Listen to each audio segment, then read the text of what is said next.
جیانا زوربه خلک قضا آمیدیه لسرکرت گشت و گذاریه لدم دست پیکرنا ورزه هاوینه کرت گشت و گذاری گشکا باش بخوبت بینید. گزور جاران بیتا پال در رژکا زورا گنجن بیکار ده لیواکاری دنا و هاوینگهان دا پیداند کن و جبه کاری قرطالت بن. بلام هفرکی جهنگشتیاری ده گل هفدو کمیا پروژن خدمت گذاریت بیتا اگر کوهن جهنگشتیاری توشی ضرره ببن. و خدان جهنگشتیاری لسیلاوه داینا دیار کن که او گشتیارن جناواراست عراق سر دانا سیلاوت کن بتنه و هزرت کن سیلاو بتنه لسر جادا سرکیه و کمپانین گشتیاری اکثر وان گشتیاران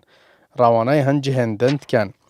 لورا او ایکد بیتا اگر که او گنجن هیویوه ایکه که ببنا خودان کار بکارت مینن و هم جهنگشتیاری لناوا سیلاوه جیدا توشی ضرره ببن. شولمه سیلاو سرکه سروا کسای جامعه اول سیارت خوتن بغداد حلا میسال او سرد کبن و روجت اینی جی خبصایا دوزانی خرج حیلن یعنی نیبک خلق زاخو دو کنه او جی سرد کبن بس هکس شولمه بس سر اینی بیتن خود سیلاو اوسا یعنی ما چه استفاده از سیلاو نینه برا کمپانی گشتیاری دعم هاوینگا و سیلاو سرینو کن بس سرشار اوجيش بار مطعمه چنكي گشتيورت اینا مطعمه زاديت خون الصلوجي ضررمند که هر مازن یا هاوینگا و سیلاو داد سبب دخولیا اگر اف دخولیا بتادون و ده هاوینگاجی پیشتر لیت و ده باشتر چه بیتو و ده اف پراجی زفرید بو گنجینه امیدی خیندکار پیمانگه تکنیکی آمیدیه که خلک آکره و دقناغ داوی خاندنا خودای جبو پیدا کنن کاری قصد آوینگه ها سیلاوه کریه و هند گازندان جه حکومتت کد. از این ساعت که میبونمونه از این زنکوه که تخینم تعینات نینه آی از چپ کم اب چمش در ویوالوتی اون ویری از خوب خدام کم از این ساعت کمی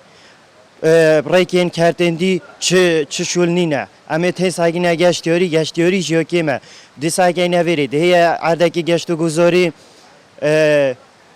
باید اشتا زیده گران کریه بلا بین چافدانه کبید آیا کوارن بوچ افتشتی گرانه اون بوچ فلان تشتی نوکن اون بوی فیت تشتی هینچاگ نوکن چوه اون خرایل چه برا چوه اون یل هندی که اف نفته چلی هات وجه سالانه چلی تیتن ام دخوازش حکمت حرم کردستان کن چافدانه که زور بوی کرده گشت و گذاری هبید چمکی ام گنج چون کس نمال ویری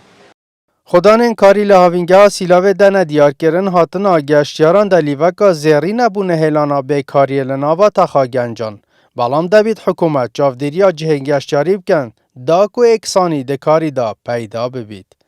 اسام عبدالرحمن با دینان هاوینگه ها سیلاوه